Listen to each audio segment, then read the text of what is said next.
Galera, finalmente, né, eu posso chegar aqui para fazer um pós-jogo, calmo, que o Palmeiras apresentou um bom futebol. Vamos falar aí desse Palmeiras 2, Atlético Paranaense 0. Encostamos aí na liderança do Brasileirão, estamos aí na terceira colocação. Se eu não me engano, 4 pontos atrás do líder, que é o Botafogo. E assim, galera, o que mais eu posso destacar nesse jogo é que nada como você escalar a porra do time direito, né? É você tirar do time peças inexistentes como ele vinha insistindo.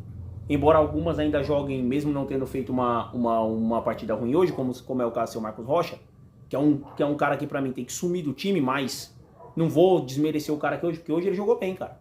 Apoiou, cruzou, tentou. Mas pra você ver como escalar peças que querem jogar, como Maurício, como Felipe Anderson, como Estevão, como fazem a diferença. Como o Palmeiras voltou até aquele passe rápido, a triangulação, a confundir o adversário, a trabalhar a bola, deixou de chutão, deixou de entregar a bola para o adversário. Ah, mas o Atlético Paranaense não é um parâmetro assim como no outro jogo também não era parâmetro. Concordo. Tem que ver como esse Palmeiras vai se portar quando pegar as equipes de ponta, mas já é uma melhora. Seria injusto de eu chegar aqui e não fazer uma meia-culpa. O Palmeiras melhorou sim, nesses 2 jogos. Melhorou pra caramba. O Estevão é sacanagem jogando. O Estevão é patifaria. Se não fosse o goleiro do Atlético Paranaense, era para o Atlético Paranaense ter tomado 6-7. Isso era para ter terminado 4-5 no primeiro tempo. O goleiro operou verdadeiros milagres para o time não sair com uma sacolada. Então assim, voltamos a triangular, voltamos a jogar bem, voltamos a ter boas jogadas, a ter boas opções. Tenho novamente que dar a mão à palmatória aqui ao Caio Paulista. Tá jogando muito o Caio Paulista. Tá jogando muito. Eu não persigo o jogador não, galera. Se o cara chegar a desempenhar, jogar, você pode ter certeza. Eu vou ser o primeiro a chegar aqui e falar, tá jogando muito. O Caio Paulista tá jogando muito. Eu tenho que dar a mão à palmatória.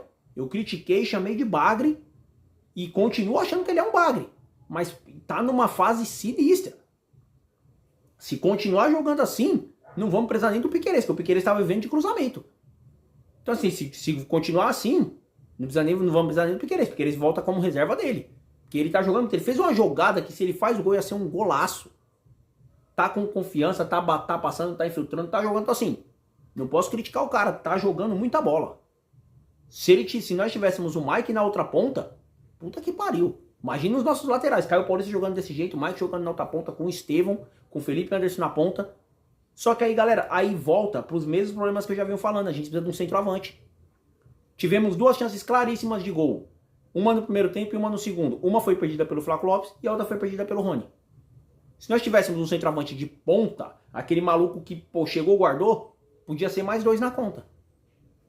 Porque o Rony, ele... Assim, eu vou deixar para falar disso quando eu for falar dos pontos negativos. Então assim, nós jogamos um bom futebol. Um futebol consistente, com boa composição tática, triangulando por dentro, parando de chutão, amassando os caras, intensidade. Tá voltando a ser o Palmeiras que a gente viu, tá ligado? Que a gente viu outrora. Só que é o que eu costumo falar, o Abel precisa largar de teimosia. Por quê? Porque no segundo tempo ele voltou com as mesmas cartas carimbadas, galera. Segundo tempo voltou a jogar seu Rony. Segundo tempo voltou a jogar seu Veiga. Que o Veiga, ele é o que eu falei, o Veiga ele é uma ideia de jogador hoje em dia. O Veiga tem que jogar muito para ser promovido a rascunho de jogador. E aí jogar muito de novo para ser promovido a projeto. Para daí voltar a ser um jogador, porque o Veiga hoje em dia ele é uma ideia. O Veiga ele é uma ideia, ele joga com a ideia de jogador, porque não joga. Ah, mas ele deu um puta passe quando entrou no jogo. Tá, deu um puta passe quando entrou no jogo. O que mais ele fez? Ele é um meio armador, cara, ele tem que armar o time. Não é dar um passe e pronto, acabou, fiz minha parte. Não, ele tem que armar o time. Ele tem que armar o time, ele tem que aproximar, ele tem que triangular, ele tem que tabelar. Tem que armar o time, cara.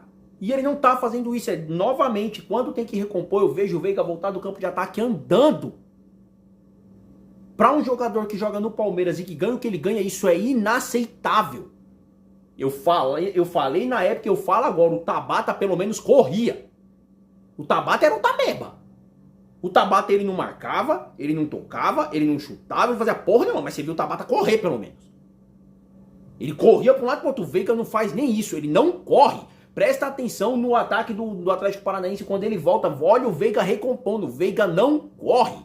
Quando ele não volta andando, ele volta trotando. Ele acha que ele tá jogando bocha. Esse filho de uma puta. Então assim, voltou com as mesmas cartas carimbadas. Colocou o Diay, graças a Deus, pra jogar. Mas ao invés de pôr a buceta do Veiga, põe o Rômulo, cara. Ao invés de pôr o assassino de ataques, que é o Rony, coloca o Luigi. É as mesmas cartas carimbadas, cara. Porque não começou o primeiro tempo com o Luigi. O Flávio Lopes perdeu um gol embaixo do gol de novo. O que mais precisa pra você entender que ele não tem caguete de centroavante. Ele se movimenta, ele tenta. Eu não tô falando que o Flávio Lopes não tenta. Ele tenta. Mas não tem, mano. Não tem o caguete de centroavante. Testa o Luigi. Testa o Rômulo no meio de campo. Olha como o Maurício te deu uma resposta muito melhor do que esse projeto de jogador que é... Projeto não, desculpa. Do que essa ideia de jogador que é o Veiga. Por que quando você tirou o Maurício, você não colocou o Rômulo? Nossa zaga exposta de novo. Ah, mas o Gustavo Gomes tirou uma parte de cruzamento de cabeça. Eu já falei aqui e eu repito. Viver de cruzamento é coisa de time sem tática. Viver de cruzamento é pra consagrar zagueiro. Só tem duas coisas que se consagram no cruzamento: zagueiro e goleiro. Então assim, o Gomes fez o mínimo que é tirar a bola num cruzamento, cara. Mas todos os lances cruciais que o Atlético entrou na área e finalizou, cadê a nossa defesa? Onde é que tava? Onde é que tava seu Murilo? Onde é que tava seu Gomes? Onde é que tava seu Richard Rios também, boleiro, lá no ataque? Então assim, galera, o Palmeiras fez uma boa partida. Não vou aqui desmerecer. Só que o Abel tem que largar essas peças para que o time possa de fato evoluir. Porque assim, se a gente quer buscar o Campeonato Brasileiro, essas duas vitórias foram espetaculares. Mas a gente vai precisar de mais, porque a maioria dos times que tá na frente do Palmeiras tem um jogo a menos. Então assim, se ele não tirar essas bucetas dessas peças, se ele não parar de insistência, a gente pode perder esse brasileiro, galera. Porque da minha visão, jogando o que jogou hoje, com as peças certas, ele largando essas insistências, ainda dá pra buscar.